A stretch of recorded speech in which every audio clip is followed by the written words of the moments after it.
సంవత్సరాలలో బైఫరికేషన్ చేసిరు, మండలాలను చేసిరు, జిల్లాలను పెంచిరు. పోస్టులు అనేది 2012 తర్వాత ఉన్న వేకెన్సీస్ అనేది 2016లో గ్రూప్ 2 నోటిఫికేషన్ ఇచ్చిరు. ఈ 4 సంవత్సరాలలో ఉన్న ఖాళీలు 2016లో ఇచ్చిరు. 2016లో కొత్త జిల్లాలు చేసిరు, 2016లో మండలాలు అయినాయి, 2017లో మండలాలు అయినాయి, 2019లో 2 మండలాలు చేసిరు.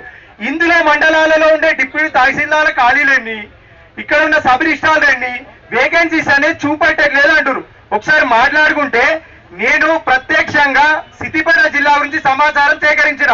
సిద్దిపేట జిల్లాలో 2018 నుంచి ఇప్పటి వరకు డీటీలు ఎంతమంది ఉన్నారు అనేది సీనియర్ అసిస్టెంట్లకు డిప్యూటేషన్ పై ఇచ్చిరు.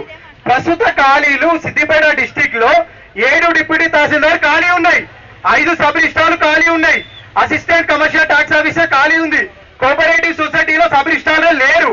ఇట్లా ఒక జిల్లాలోనే 20 పోస్టులు ఖాళీ ఉన్నాయి.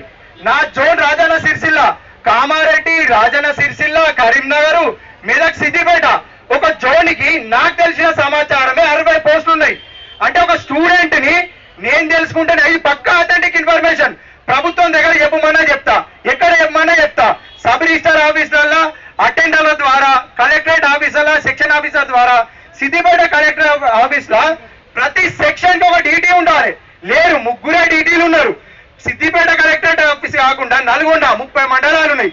ఎన్ని డీటీలు ఉండాలి, ఎన్ని సబ్ రిజిస్టార్లు ఉండాలి? ఉదాహరణకు తీసుకుంటే భద్రాద్రి కొత్తగూడెం తీసుకుంటే దుమ్ముగూడెం, వాజేడు, వెంకటాపురం ఈ మండలాలలో డిప్యూటీ తహసీల్దార్లు లేరు. 3 మండలాలకు ఒక డిప్యూటీ తహసీల్దార్ ఉన్నారు, ఆయన కూడా సీనియర్ అసిస్టెంట్. మనకి లాస్ట్ ఇయర్ ఎలక్షన్ జరిగే ముందు ఈ బీఆర్ఎస్ ప్రభుత్వాన్ని విమర్శించలేదు చెప్తున్నా అంతే, మళ్ళీ ప్రభుత్వాన్ని అంటున్నాను కాకుండా 780 డీటీలను డిప్యూటేషన్ పైన ఇచ్చిరు. ఎందుకు ఇచ్చిరు? వాళ్ళకి నోటిఫికేషన్ మాకు ఇవ్వచ్చు కదా. 2014 నుంచి 2016 నోటిఫికేషన్ ఇచ్చిరు. 2016 నుంచి 2024 వరకు 783 డీటీలే ఖాళీ ఉన్నాయా? నన్ను చెప్తా నా జిల్లా